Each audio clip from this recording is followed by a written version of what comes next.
pretty much everything that you said in that video or indicated was misleading or inaccurate. Uh, Except for the alcohol, put that aside for a moment, pretty much everything else that was listed there will hydrate you because they're mostly water, and therefore that will hydrate you. The idea that coffee dehydrates you is a common myth. It is simply not true. Same thing with tea, with energy drinks, with soda. These things will hydrate you. They're mostly water. The belief comes from the fact that they contain caffeine. And caffeine, although not all soda contains caffeine, so that was kind of lumping that into the one category there, but the caffeine is a mild diuretic. Diuretics make you pee, right? So the idea is while you're drinking a diuretic, you're going to pee out more than you're taking in, so it's going to dehydrate you. Or at least it won't hydrate you as efficiently as drinking something that does not have a diuretic in it, that does not have caffeine in it. But here's the thing. Caffeine is a very weak diuretic. It doesn't make you pee that much. Not only that, if you consume caffeine on a regular basis, you get tolerant to that weak diuretic effect very quickly within a few days of daily use of coffee or tea or soda or whatever.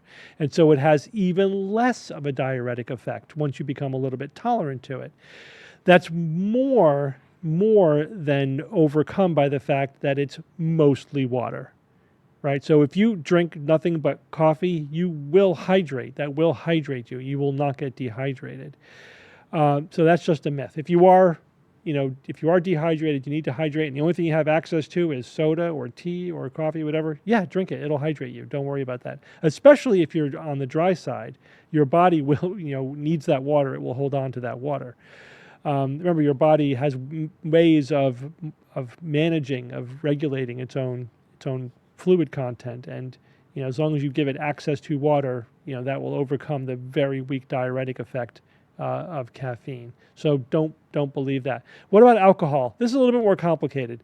Alcohol is also a weak diuretic, and studies show that yes, you pee a little bit more when you're drinking alcohol than when you're, say, just drinking water or drinking something else. In and of itself, though, that's not enough to really dehydrate you.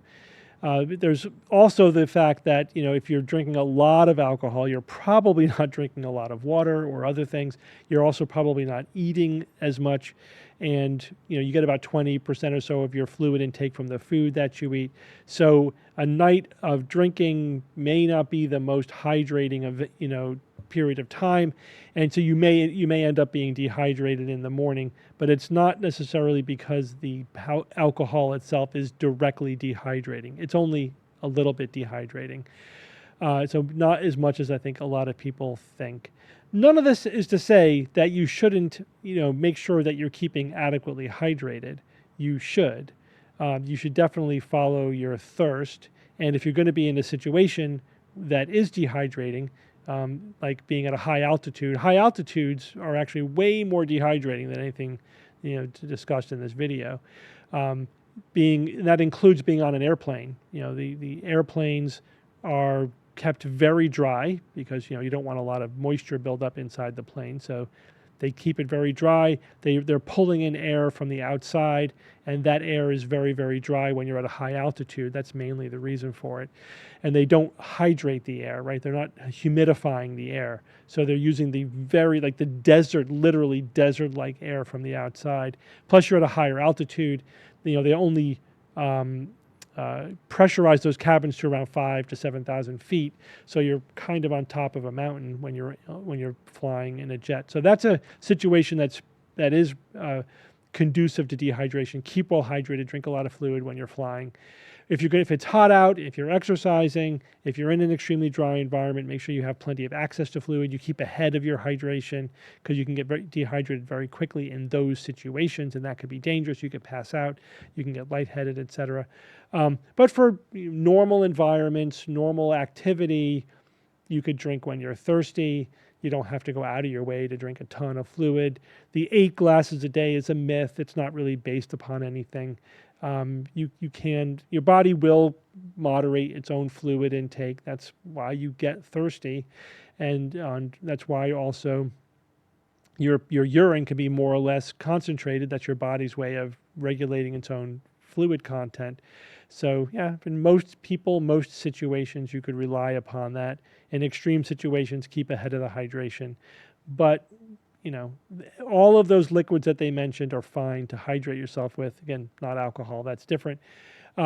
Milk is interesting because while, yes, it's mostly water and it will hydrate you, if you have diarrhea and you're dehydrated because of diarrhea, first of all, you want to replace some electrolytes as well as the fluid.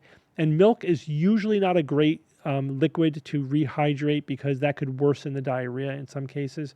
So don't rehydrate with milk when you're dehydrated due to loose stools or diarrhea. Other than that one caveat, any of the other liquids are fine. Again, some extreme situations, liquids with electrolytes might be a little bit better than pure water. If you're sweating a lot, for example, you're losing a lot of electrolytes. It is better to replace some of those electrolytes as well. But don't believe the simplistic myths that like coffee is dehydrating or soda is dehydrating. That's simply not true.